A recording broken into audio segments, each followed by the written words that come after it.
Hi everyone, thanks for coming. Welcome. This is Story, in case you've never been. I'm Jeff and I work here. Story is a retailer that reinvents itself every 4 to 8 weeks around a different theme. This one is art theme. And so we have different content like presentations and panels and book signings. Tonight we have Evan Preco from Juxtapose Magazine, which is an awesome art magazine and website, and then Marc and Sara Schiller from Wooster Collective.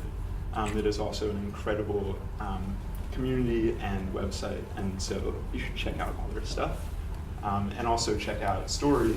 And we have always different cool events and programming happening here. So it would be great to have you back for our next edition as well. So I'll let you guys take it away. Awesome. Thanks so much for coming. Thanks for the invitation. Cool, thank you. I kind of feel like this is inside the actor's studio a little bit.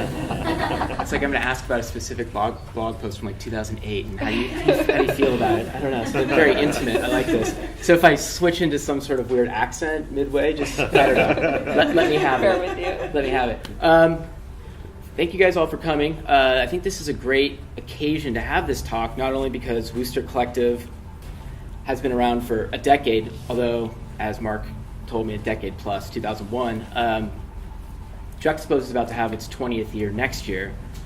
So I think we're both kind of dealing with a couple milestones here, and I think the topic that we're going to talk about tonight is street art, past, present, future, and I think it's a good time to talk about it because we're kind of at a certain phase with street art, I think, where it's almost at the your mom knows phase, which is like we've had a presidential election that's been impacted by a famous street artist. We've had a film nominated for an Academy Award. We've had a major museum show. We've had all these different, not to mention it's probably the biggest art form to be passed around via social networking and the internet and all sorts of different mediums.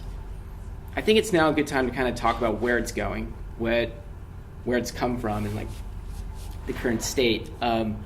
For example, before I ask you my first question, I saw a very hideous, horrible, and I'm sorry if anybody here works for Mountain Dew, but when I'm in hotel rooms, I watch a little TV. I kind of enjoy it. It's like my time to kind of enjoy myself and kind of just relax. And I saw a really horrible Mountain Dew commercial this morning that had the kid who's kind of the outsider of his class taking the bus, and he sees his friend doing street art on the street, and he's kind of yeah, we're all doing this kind of counterculture thing together. And his friend skateboards up too, and it's all of a sudden all the countercultures are coming together at the end of this, and they're drinking this Mountain Dew energy drink that looks like the most god-awful thing in the world. And I'm thinking to myself, oh my God, this is... So street art's an energy drink commercial at the moment. And it kind of got me thinking, and I guess my first question to you guys then is set the scene in 2001 a little bit when it wasn't a commercial. I mean, can I actually can I tie into something you just said? Yeah, for sure. There was a moment, and it was way after. I have to go on the blog, and I guess unfortunately the archives are a little bit buggy because we switched platforms.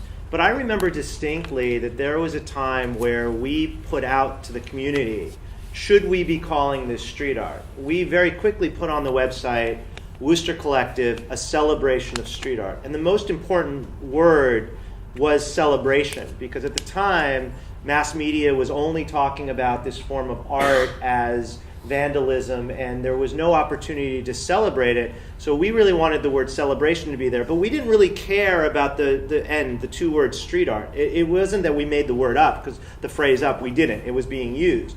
But it wasn't in stone yet. And we went out and we said, what should we call this? And there was an opportunity to call it something different. And there were some great ideas. Urban art certainly is one that I think we're more comfortable even than street art.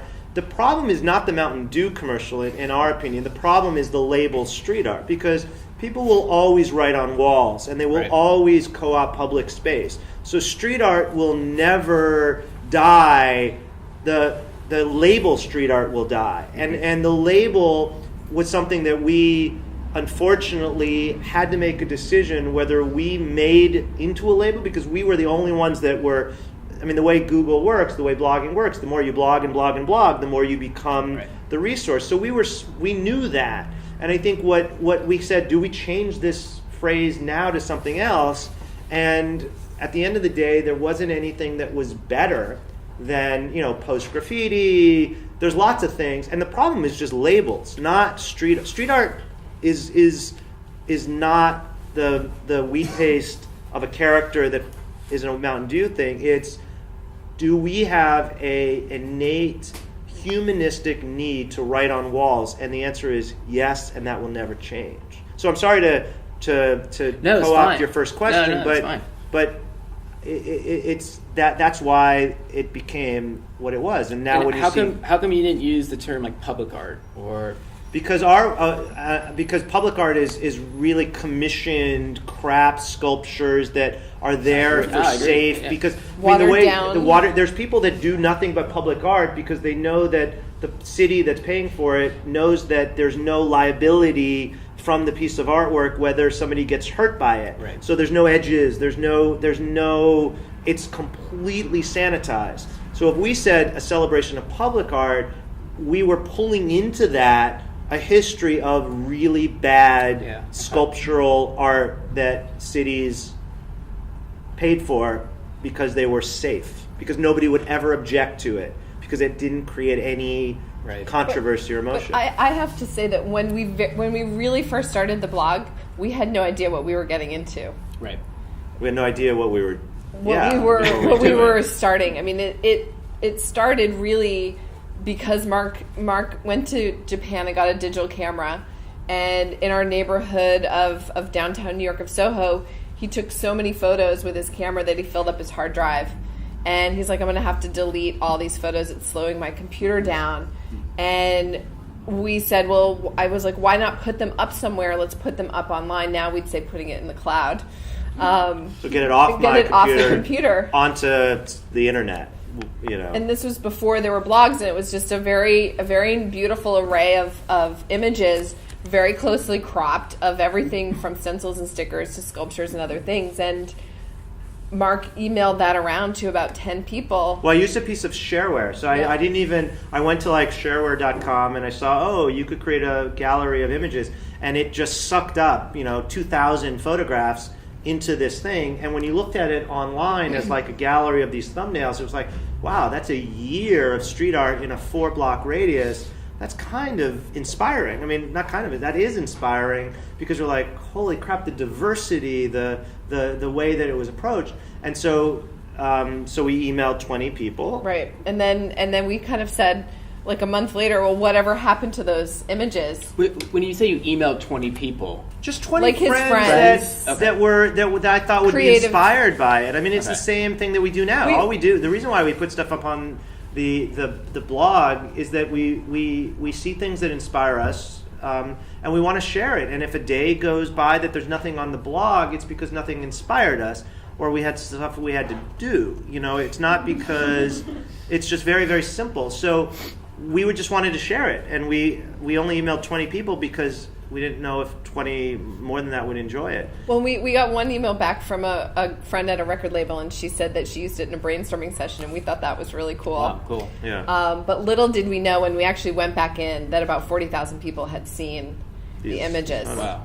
And you could see it sort of roll around the world as it went from country to country as people shared it. But this was prior to Wooster Collective. Yeah, so that's why it's a little bit confusing. If you go to the website, it says founded in 2001. Well, so we're not 10 years old. We're now more than that. But the website launched in 2001. The blog did in 2003 because it took us time to figure out how to get it done. So for us, really, the blog was the beginning. But it was really fun because what happened was I love tinkering. Like I love playing with things and trying it out. So I started hearing about this word blogging, and there's a piece of software called Blogger that exists. And so we downloaded it, and we're like, wow, we can now put up a photograph, and we can actually write something, and then tomorrow we can upload another one. And so Sarah and I did that for a couple of days, I think. And then one day we were, this before we had kids and stuff, we were just kind of bored, and we read on the web that there was this art show at 55 DSL, which is the sub-brand of Diesel, and it was in Chelsea. And Sarah and I were like, oh, well, let's go. And we're like, Sarah said, well, we have a blog. Why don't we write about the show? Which you got to realize blogs were like brand new. So to be able to blog something was like, I mean, it didn't exist. And Sara was like, I'll have a glass of wine and I'll just interview people. I told everyone I was from Wooster Collective and I interviewed them. And even like though nobody no one had heard of was it. going Was there. the name? Had you already established the name at that point? No one had Well, heard we of it. lived on Wooster Street. This is the part of the story, though. This is the funny part of the story. So That's pretty good. We That's went pretty around good. the room and interviewed all these graffiti artists and street artists and came back and wrote up a little post with an image. And Marc sent it to the curator of the show and said, well, we reviewed your show. And the show, no one else reviewed the show. Because at that time, and we can get into this, but media wasn't really following the movement. Right. And we, once the curator got it, he emailed it to his artist list of about 200 artists saying, look, the show was reviewed by Wooster Collective. Yeah. And that's actually was then the we could first start tipping getting- point yeah. that all those artists started sending us their work, and the scale of the site, rapidly went into, and it's had multiple growth spurts, but that was the first one. So that's like the beginning of like when people can have like 1,000 friends on Facebook and claim that they're popular or whatever. Like, you guys are just like, we got a website before people had websites, and all blog. of a sudden, blog. blog. To Excuse be, me. Yeah, blog. like, Okay. yeah, blog. We were Excuse me. one of the first blogs. Okay. And we were one of the first like media blogs. Yeah. that existed. Do you remember like the first couple of? Okay, so I guess I'm trying to figure out like how did you guys start putting names to the things that you were finding, artist names, and were they coming to you eventually, or was it something? both. Yeah, A lot of it was both. anonymous, So and we'd people say, would- who is this? Right. remember so the people first would photo either you see their posted? photographs online that we took, and so they would see, and they would slowly reveal that they were the artist, and then they would send us new work, so we'd get to know what their pseudonym was, what their name was, and their real name sometimes, which we never would expose. And then we did a lot of events, like we would have people over to our apartment, and in the early days we had a big loft, and if you go back, like it's all on the blog, right? So we were following and always sharing the work of this artist, Swoon. And one day we decided to invite a bunch of artists over. And if you go back to the beginning and you read about Swoon, although the name should kind of lead you that this is a woman, at the time, a female street artist was like, no way. And so Swoon would write us emails, and she would write them as if she was a man. And we posted the first thing, we would always say, he. And there were other people that would email us back and say, why are you calling Swoon a man? You know it's a woman. And that would be obviously her friends or somebody that she would see when she put up her work. And they'd be really upset that we denied a female artist. And I would email the artist back and I'd say, are you a woman? Because it's getting very difficult for us, and we don't want this to be a problem. And it never happened. So one day we had this party, and everybody was there, and there were a bunch of artists, and people were introducing each other. This young girl was the first to arrive, and when everybody left, she came up. When we're cleaning up, we're vacuuming the floors, and she comes up and she says, "I just want to let you know I'm Swoon." And we're like, "Why did you lie to us?" And she said, "Because I didn't want gender to be what I was about at the time, and I didn't want people to evaluate me based on that." But it was also the beauty of doing work on the streets was not Right. just was the anonymity and the gender and anonymity. Right. It was a protective layer for her. Yeah, but there's she a took great advantage blog of it. post called "Coming Out as a She Woman." Mama. As a she mama, Or coming she- out as a she mama or she woman that she wrote. She's a beautiful writer. She's a wonderful writer. As much as she's a great artist, she's a beautiful, beautiful writer. And she wrote this great thing saying, "I lied to these guys, and this is why I did it." And so, how did we get into that?